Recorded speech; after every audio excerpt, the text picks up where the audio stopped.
ವಿದ್ಯಾರ್ಥಿಗಳ ಕೈಗೆ ಪುಸ್ತಕ ನೀಡಿ ಮೊಬೈಲ್ ಫೋನ್ ಹುಚ್ಚಾಟಕ್ಕೆ ಬ್ರೇಕ್ ಹಾಕಿ ನೂತನವಾಗಿ ಗ್ರಂಥಾಲಯ ಸ್ಥಾಪಿಸಿ ಯುವ ಪೀಳಿಗೆಗೆ ಮಾದರಿಯಾಗಿದ್ದಾರೆ ಚುಂಚನಹಳ್ಳಿ ಯುವಕರು.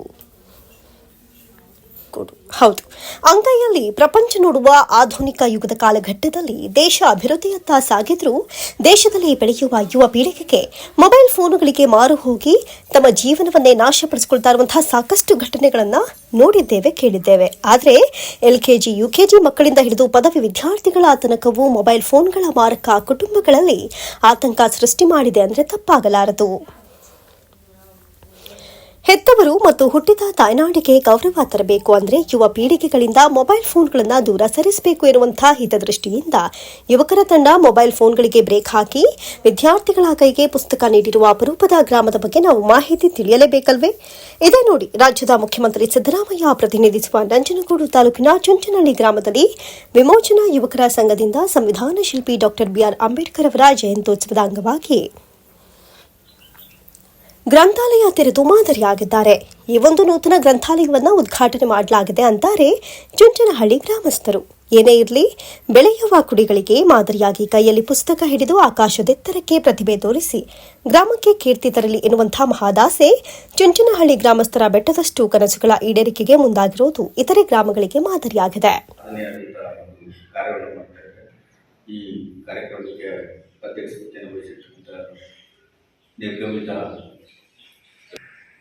ಆ ಕನಸಿಗೆ ಪ್ರತಿ 1974ರಲ್ಲಿ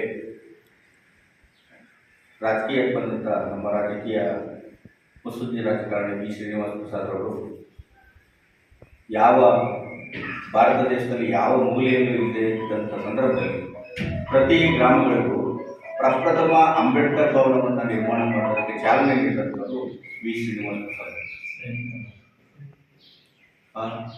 ಗ್ರಂಥಾಲಯಗಳ ಅವಶ್ಯಕತೆ ಭಾಳ ಇದೆ.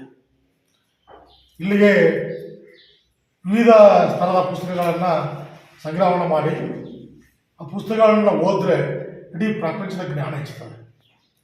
ಇವತ್ತು ಬಾಬಾ ಸಾಹೇಬ್ ಅಂಬೇಡ್ಕರ್ ಅವರು ವಿಶ್ವಜ್ಞಾನಿಯಾಗಿ ಹೊರಹೊಮ್ಮಲಿಕ್ಕೆ ಅವರ ಓದು, ಅವರ ಪುಸ್ತಕದ ಓದು ಬರಹವೇ ಮೂಲ ಕಾರಣ. ಯಾಕೆಂದರೆ ಅವರು ಒಂದು ಅರಗಳಿಗೂ ಕೂಡ ಅವರು ಖಾಲಿಯಾಗಿರುವಂತೆ ಯಾವಾಗಲೂ ಅವರು ಓದು ಅವರ ಜೀವನದಲ್ಲಿ ಓದೋದೇ ಅವರ ದೊಡ್ಡ ಒಂದು ಅವ್ರಿಗೆ ಒಂದು ಇದಾಗಿತ್ತು, ಅಭ್ಯಾಸವಾಗಿತ್ತು. ಆ ಒಂದು ಉದ್ದೇಶದಲ್ಲಿ ಇವತ್ತು ಅವರು ವಿಶ್ವಜ್ಞಾನಿಯಾಗಿ ಹೊರಹೊಮ್ಮಿ ಇವತ್ತು ಭಾರತ ದೇಶದ ಸಂವಿಧಾನವನ್ನು ಬರ್ಕೊಳ್ಳಲಿಕ್ಕೆ ನೆರವಾಯಿತು. ಇವತ್ತು ವಿಶ್ವವ್ಯಾಪನೆ ಕೊಂಡಾಡ್ತಾ ಇದೆ.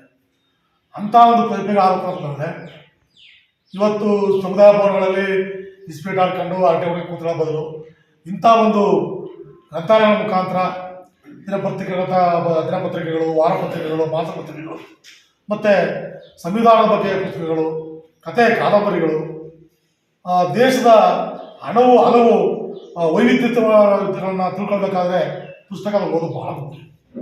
ಅದನ್ನು ರೂಢಿಸ್ಕೊಂಡು ನಮ್ಮ ಮಕ್ಕಳಿಗೆ ರೂಢಿಸೋದ್ರ ಮುಖಾಂತರ ನಾವು ಅವ್ರನ್ನ ಭವಿಷ್ಯದಲ್ಲಿ ಒಳ್ಳೆಯ ಪ್ರಜೆಗಳಾಗಿ, ಒಳ್ಳೆಯ ವಿದ್ಯಾವಂತರಾಗಿ, ಬುದ್ಧಿವಂತರಾಗಿ ದೇಶದಲ್ಲಿ ಅವರು ಒಳ್ಳೆಯ ಪ್ರಜೆಗಳಾಗಿ, ಒಳ್ಳೆಯ ಅಧಿಕಾರಿಯಾಗಿ ಬೆಳಲಿಕ್ಕೆ ಒಂದು ಸಾಧ್ಯ ಇದೆ. ಎಲ್ಲರಿಗೂ ನಮಸ್ಕಾರಗಳು. ಈ ದಿನ ನಮ್ಮ ಜೀವನದಲ್ಲೇ ನೆನಪಿಟ್ಟುಕೊಳ್ಳಬಹುದಾದಂತಹ ಒಂದು ಶುಭ ದಿನ ಅಂತಲೇ ಹೇಳ್ಬೋದು. ಯಾಕೆಂದರೆ ನಮ್ಮ ಗ್ರಾಮವಾದ ಚುಂಚನಹಳ್ಳಿಯಲ್ಲಿ ಈ ದಿನ ಅಂಬೇಡ್ಕರ್ ಭವನದಲ್ಲಿ ಒಂದು ಮಿನಿ ಗ್ರಂಥಾಲಯವನ್ನು ಉದ್ಘಾಟನೆ ಮಾಡ್ತಾ ಇದ್ದೀವಿ. ಈ ಗ್ರಂಥಾಲಯ ಅನ್ನೋದು ಬಾಬಾ ಸಾಹೇಬರ ಕನಸಾಗಿತ್ತು. ಏಕೆಂದರೆ ಅವರು ತಮ್ಮ ಮನೆಯನ್ನೇ ಕೂಡ ಒಂದು ಗ್ರಂಥಾಲಯವನ್ನಾಗಿ ಮಾಡಿಕೊಂಡಿದ್ದರು.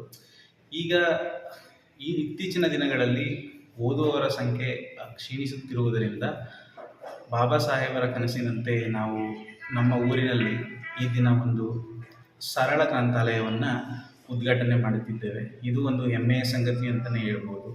ಪ್ರತಿ ವರ್ಷವೂ ಕೂಡ ಡಾಕ್ಟರ್ BR ಅಂಬೇಡ್ಕರ್ ಅವರ ಜನ್ಮದಿನವನ್ನು ಬಹಳ ಅದ್ಧೂರಿಯಾಗಿ ಆಚರಿಸಿಕೊಂಡು ಬಂದಿರುವುದು ಒಂದು ವಾಡಿಕೆಯಾಗಿತ್ತು.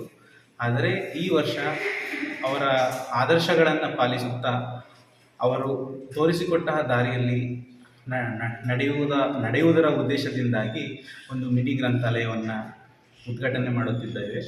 ದಯವಿಟ್ಟು ಗ್ರಾಮದ ಎಲ್ಲರೂ ತಮ್ಮ ತಮ್ಮ ಮಕ್ಕಳನ್ನು ಅಟ್ಲೀಸ್ಟ್ ದಿನಕ್ಕೆ ಒಂದು ಗಂಟೆ ಅಥವಾ 2 ಗಂಟೆ ಕಳಿಸಿಕೊಡಬೇಕಾಗಿ ಈ ಮೂಲಕ ತಮ್ಮಲ್ಲಿ ಕೇಳಿಕೊಳ್ಳುತ್ತೇನೆ. ಬರೀ ಮಕ್ಕಳೇ ಬಂದು ಓದುವಂತಹದ್ದಲ್ಲ ಗ್ರಂಥಾಲಯ, ನೀವು ಕೂಡ ಬಂದು ದಿನಪತ್ರಿಕೆಗಳನ್ನು ಓದಬಹುದು. ಅನೇಕ ವಿಚಾರಧಾರೆ ಸಾಹಿತ್ಯ ಪುಸ್ತಕಗಳು ಕೂಡ ನಮ್ಮ ಗ್ರಂಥಾಲಯದಲ್ಲಿ ಇರುತ್ತವೆ. ಅದನ್ನು ಕೂಡ ಓದಿ ತಮ್ಮ ಜ್ಞಾನವನ್ನು ಹೆಚ್ಚಿಸಿಕೊಳ್ಳಬಹುದು. ಈ ಮೂಲಕ ಈ ಗ್ರಂಥಾಲಯವನ್ನು ಈ ಊರಿನ ಭವಿಷ್ಯದ ಶಿಕ್ಷಣವನ್ನು, ಭವಿಷ್ಯದ ಮಕ್ಕಳ ಶಿಕ್ಷಣವನ್ನು ಉತ್ತೇಜನಗೊಳಿಸುವುದಕ್ಕಾಗಿ ನಿಮ್ಮೆಲ್ಲರ ಸಹಕಾರವನ್ನು ನಾನು ಈ ಮೂಲಕ ಕೋರುತ್ತಿದ್ದೇನೆ. ಜೈ ಭೀಮ್.